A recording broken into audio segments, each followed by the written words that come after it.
Hello everyone, welcome to my Resident Evil 7 Madhouse difficulty, no damage walkthrough, and this is the Baker household.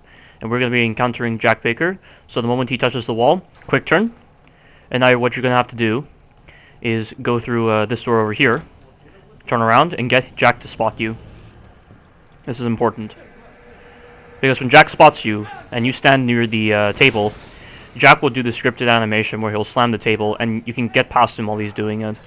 Now, right here, he still knows where you are, so he's going to bust through the wall.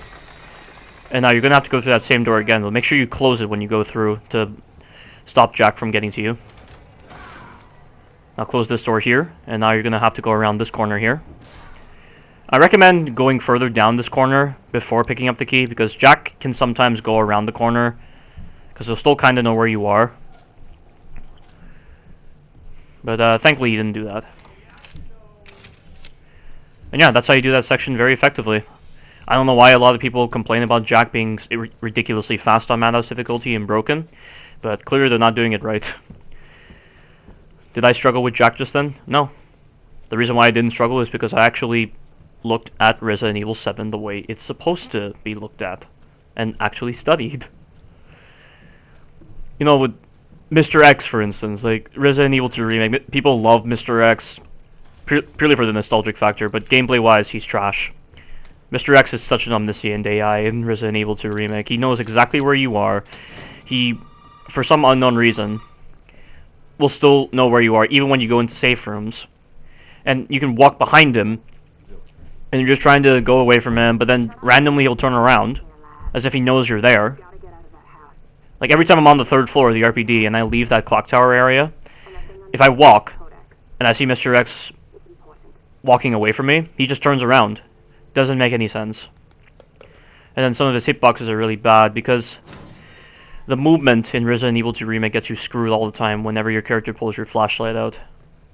Every time the character pulls out their flashlight and you're trying to do a knife only run, the characters are so delayed when it comes to pulling out their knife, and when you're trying to dodge Mr. X by using the sprint counter and you're in a corridor that it forces you to use your flashlight, because of the fact that the character is so delayed, it makes getting past Mr. X so much harder than it needs to be.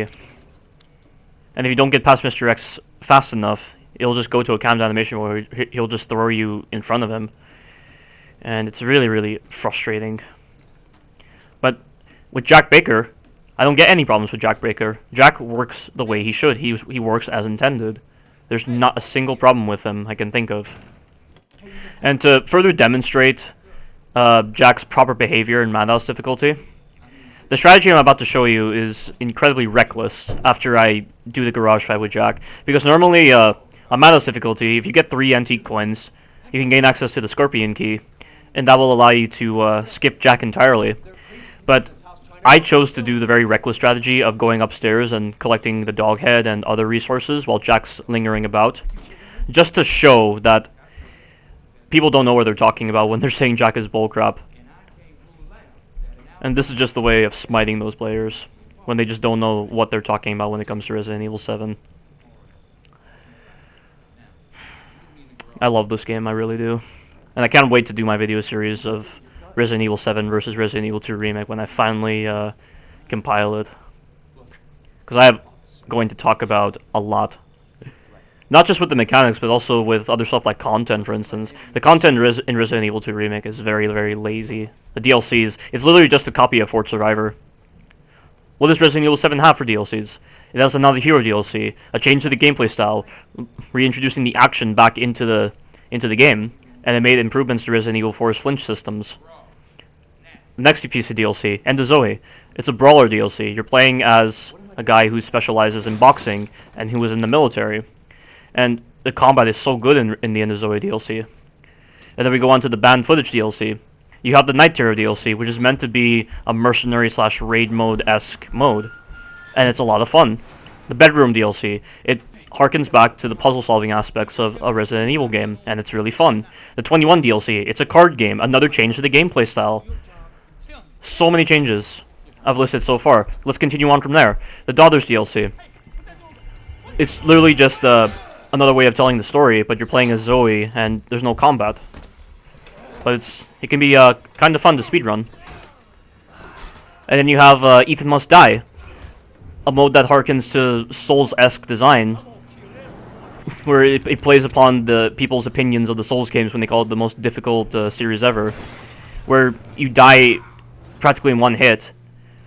You have to make sure you're managing your resources, and if you die, it all goes into a statue, and you have to get back to the place where you died, and it can be a very challenging mode, and it's very fun to do different kinds of restricted runs on it. And then you have the Jack's 55th birthday. It's meant to be a family-friendly kind of game, and it can be very fun to get the best rank. Like, of the amount of things I've listed so far just goes to show how great the content is in this game. And also, by the way, this garage fight, if you take the path I do, you'll be able to get the lockpick and then gain access to the card key. And then if you get Jack to try to melee the environment, he'll always do this 3-hit combo that delays him. And if you take the path I do, you'll have plenty of time to get into the car and use the card key. And then you can just ram Jack, and Jack's eventually going to take control of the car, and if you park in that spot there before he takes control of the car, this whole moment will go by a little bit faster. And this fight always works consistently. And the fact that you can do something creative like using a car against Jack, or against the boss in general, like there's not a single Resident Evil game that has bosses where you can use a car against them.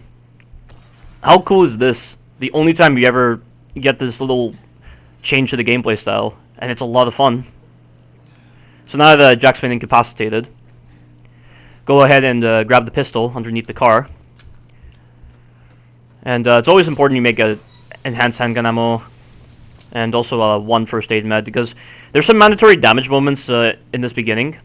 The cutscene that plays before the game finally gives you control for the Baker household, you take damage when Jack stabs that knife into your cheek. And then this part here, you're going to take mandatory damage from the car exploding. Again, I don't care that I'm taking mandatory damage. I mean, I have the healing item, I might as well use it, but I'll just avoid any further damage. That's the point. But people are just so bugged when mandatory damage happens. And I don't know why. And all you gotta do is just stand here. The triggers are on the timer. But I don't know if this trigger happens if you don't pick up the pistol. That I'm not sure of.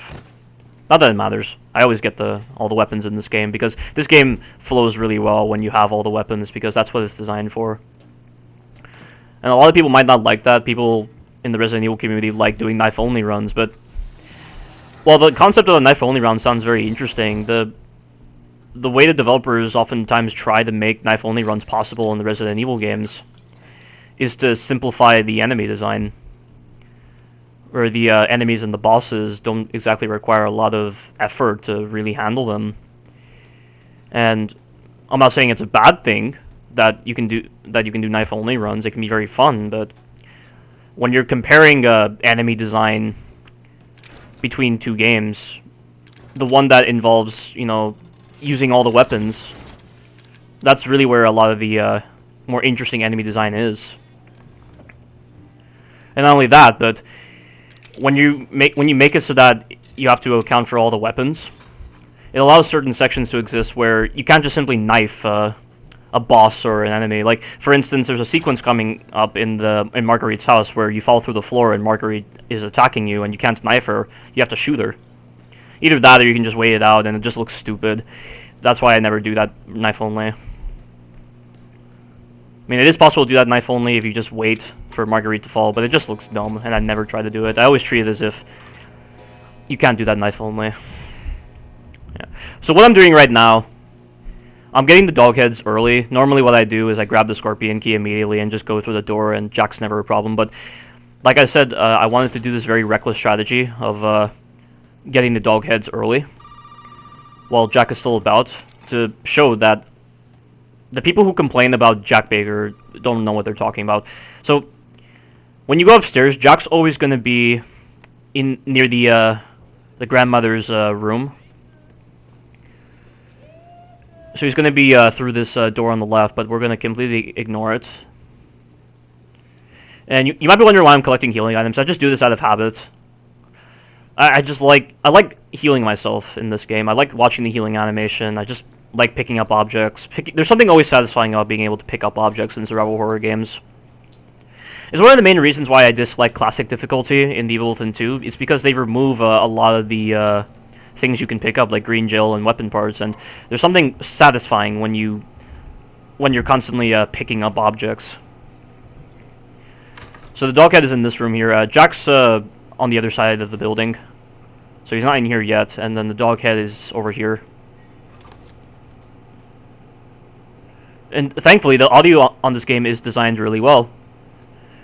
You can hear Jack's footsteps, and you can easily triangulate where he is.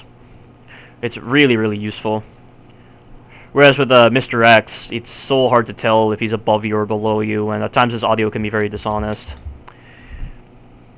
And I'm happy to speed up this puzzle here because I don't do this puzzle often, so this took me like 38 seconds, but I sped it up to be 19 seconds. And eventually I'm gonna get it. It's upside down. You can kind of see the head on the bottom, and there we go. And you only ever gain access to this puzzle when Jack's not around. I think the way the game does this is it despawns Jack when you're nearing the puzzle area, and then it respawns him when you exit it. I don't think that's how it works. Maybe that's one possibility for how it works. And right there he sees me, but it doesn't matter. Once you trigger these animations, he can't actually grab you out of them, which is nice. So we've escaped Jack for now. Again, you don't have to do what I'm doing, just go through the Scorpion Key door. You'll still be able to get into this room if you go through the Scorpion Key door. There's some enhanced handgun ammo, there's a green herb, and again, there's no point in me picking up green herb because this is a no damage run, and there's an awkward transition. Thank you, PlayStation, for doing that, because that's really, really good on you. No, it isn't. But we're going to be introduced to the Molded. An enemy type that Seraphim17 considers to be a lack of an excuse of an enemy type, but at least this enemy has more moves than the stupid zombies do from the older Resident Evil games and Resident Evil 2 Remake. So this guy will always do the jump attack at the beginning. And then if you stay close to him, he'll do two moves. He'll do his vertical slash, which you can just strafe away. And he'll try to grab you, but you can just crouch under the grab. And the fact that you can crouch and block attacks now makes the enemies so great. You know, like, it's crouching is just a normal thing that human beings are capable of, but the older Resident Evil characters never try to do it. At all. It's so funny. Like, there's so many attacks in the older Resident Evil games that look like you can just crouch under, but the characters never try to do it. I would gladly crouch under the Regenerator's grab from Resident Evil 4. And then this. Realistic feedback, as I like to call it. I knocked this guy over out of the air. Completely vulnerable, like that's how it's supposed to work. But that doesn't work with the lickers, for instance, from Resident Evil 2 Remake. I mean, it works for the dogs, but not really with the lickers. Not that it matters, because the lickers can be stun locked with the knife from Resident Evil 2 Remake. That still doesn't excuse the fact that they're a bullcrap AI and that they just run at light speed, and there's another stupid transition from PlayStation. I feel like Resident Evil 2 Remake embraces too much bullcrap when it comes to its enemy designs compared to this game. The enemy types on Resident Evil 7 are lethal but fair. Like, they work exactly as they should. There's nothing illogical about their behavior, like for instance with their movement speeds. Like, if you get a licker to spot you in Resident Evil 2 Remake, they will just run at light speed. I have footage on my livestream to confirm this. Even in my blind playthrough it happened. Where they literally glide towards you, and the animation that they do doesn't match the speed at which they're going. It looks so weird. It's the same with the Revenants from Resident Evil 2... not Resident Evil 2, sorry. Resident Evil Revelations 2. The Revenants can easily catch up to you if you try to run away from them. By doing this weird animation of just gliding towards you and doing an animation that doesn't make any sense. Yeah. So after you pick up the dissection room key, there's going to be two molded that spawn outside this door. You're going to need to close the door and wait for them to despawn. And unlike Resident Evil 2 Remake, they don't stand in front of doors and freeze and ambush you as you try to go through the doors like they do in Resident Evil 2 Remake. I can't even begin to count the amount of times that has happened to me in Resident Evil 2 Remake, where I've gone through a door and there's a zombie behind it and he's just grabbed me. And it's just bullcrap. That's what it is. There's no reason they should be able to do that. And just straight up cheat. So many artificial handicaps for the enemies in Resident Evil 2 Remake to allow them to feign lethality. And I don't like that at all when it comes to survival horror. If the enemy types need an artificial handicap in order to pass themselves off as lethal, you have yourself a very cowardly enemy type, in my opinion. Whereas the molded on this game are not cowardly in the slightest. So use the lockpick there to get the enhanced handgun ammo. And if you grab the shotgun shells to spawn the fast molded, you don't have to do that, but I wanted to demonstrate the way to kill this enemy knife only. Because as you can see, that is the definition of a lethal but fair enemy. The fast molded on this game are probably the most dangerous enemy type, because they're incredibly fast, they're very agile, and they can hit you from great distances, but you can knock them over because any time they're in the air, like, how can they control themselves? Like, how can they lock their legs or anything when they're in the air? You know, they're completely vulnerable. They have no way to properly defend themselves in the air. So that's why knocking them over with the knife makes so much sense. And the fact that they're a lethal but fair enemy means that their heads pop after 2 hits, and it's so properly balanced. Like, that is an enemy I respect greatly, as being a very dangerous and pesky enemy, but incredibly fun to fight as well at the same time. That is an enemy that's worth fearing. And once again, you're seeing the knife combat in action. I really like the knife combat in this game, because the enemy types complement the knife design a lot. You know, like, the knife-only strategies that people use to kill enemy types in the older Resident Evil games, some of the most awkward-looking strategies I've ever seen, and I even demonstrated how to knife the zombies in Resident Evil 1, and it involves baiting out their long-range grab, and therefore they do the short-range grabs afterwards, and you just end up staying next to them, and they just can't do anything, and you're just walking around in circles and just knifing them, and it just looks really weird. Whereas the molded are at least trying to make an effort to actually try to hit you, and it actually looks like it's real. It doesn't look fake at all. That's what I'll say about that. So there's some more strong chem fluid there, so you're gonna be able to make some more enhanced handgun ammo. And if you come in here, there's more chem fluid. You want to mainly save the chem fluid for burner fuel, because you're gonna need a lot of burner fuel to kill Marguerite, because the burner is the strongest weapon to use against Marguerite. And that's another reason why I like this game. Like, I had a friend who told me that Resident Evil 2 Remake offers more variety when it comes to its weaponry and their usefulness, but Resident Evil 2 Remake, I can't think of a single moment where if I had this particular weapon, it would have made a difference, because the entire game is designed around knife only. Whereas in this game, the enhanced handgun ammo, very useful against bosses. The knife, incredibly useful against the molded as a better alternative to save your ammo. The shotgun, incredibly useful for the sections after the Marguerite boss fight. The burner, very, very useful against Marguerite. The grenade launcher, incredibly useful for destroying nests. The only weapon that I don't feel like serves any purpose and is utter trash is the machine gun, but that's the whole point.